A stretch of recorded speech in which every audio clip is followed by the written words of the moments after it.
video is another concern video po. Ang sabi niya is, Ma'am, maliit at medyo payat po ang Junjun ko. Ano po kaya ang pwede niyong i-advise para happy si partner and best style po for both of us? Thank you, Ma'am Che. Okay, alam niyo po ba na merong mga suitable position talaga para sa iba't ibang shape, iba't ibang size ng alaga ninyo? Kapag alam niyo to, of course, mas mabibigyan nyo ng magandang satisfaction yung mga partner ninyo and also kayo rin. Hindi lang para ma-enhance ang satisfaction ninyo pareho, but also ang inyo ring kalusugan. Ang pagpili ng tamang posisyon po ay pwede ninyong ma-prevent yung mga injuries, yung mga body ache pagkatapos, even yung pagkabali or fracture ng inyong alaga. Yes, nangyayari din po yan. Kapag alam nyo rin po yung tamang posisyon dyan sa size ng inyong alaga, inaalaw mo yung safer and comfortable na pagpasok doon sa mga partner ninyo. Kailangan na respetuhin mo yung size niyan, huwag mong ipilit yung hindi pwede. Kapag na-discover mo ang tamang posisyon para sa inyo ng partner mo, of course, mas magiging happy ang relationship niyo. Number 1 and yung best position para sa maliit at para sa payat na Junjun. Alam niyo ba yung man's best friend? Ayan yung aw.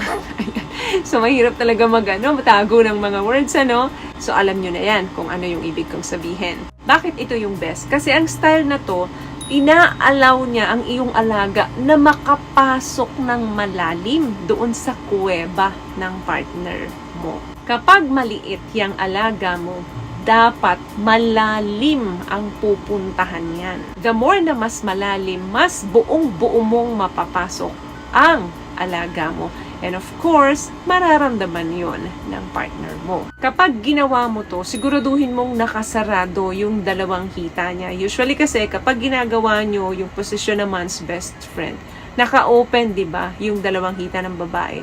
Once na may maliit kang alaga, siguraduhin mo na kapag ginawa mo ang style na to, sarado ang kanyang mga hita. Bakit? Para mas maipit ang alaga mo. And also, nandoon yung good control of the rhythm.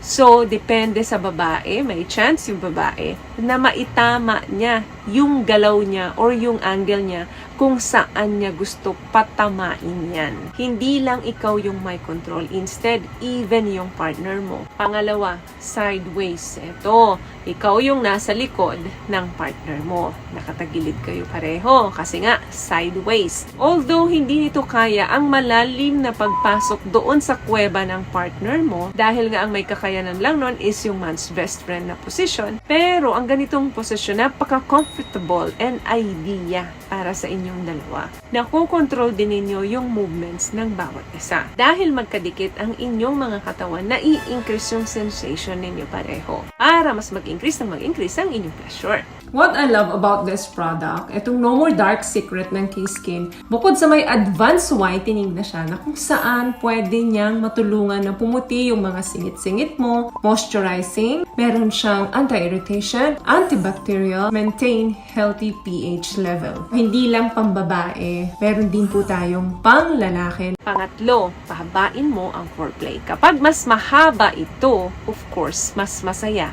ang partner mo. Sa yun, sa pwede kang bumawi ang performance level mo. Huwag kang matipid. Instead, dahan-dahan, mas mahaba, much better. Mag-take time ka at namnamin mo yung oras habang ginagawa nyo yun. So, kung kinakailangan mong magbabad sa kanya, do it. Take time. Take it slow. So, huwag kang magmadali. Mas mahaba ang pagbababad mo sa kanya, mas masaya yan. Panghuli, huwag mo rin kalimutan gumamit ng mga laruan. Yang mga laruan ay hindi naman po masama. Instead, makaka-enhance pa nga yan ng inyong paglalabing-labing. Matutulungan ka ng mga laruan na ito na gawin yung ibang mga steps na hindi mo kayang gawin. Siguraduhin lamang na malinis ang mga laruan na ginagamit ninyo. Better na bago gamitin, hugasan ng mabuti at pagkatapos gamitin ng laruan, hugasan din ng mabuti bago ito itabi. Very important na tanggap mo kung ano yung meron ka.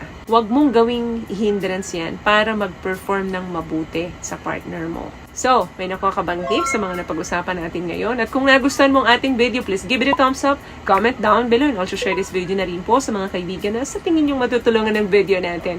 Once again, palagi po kayong mag-iingat at palagi po kayong manalangin. Thank you guys for watching and see you in our next one. Always love yourself and be a blessing. Bye!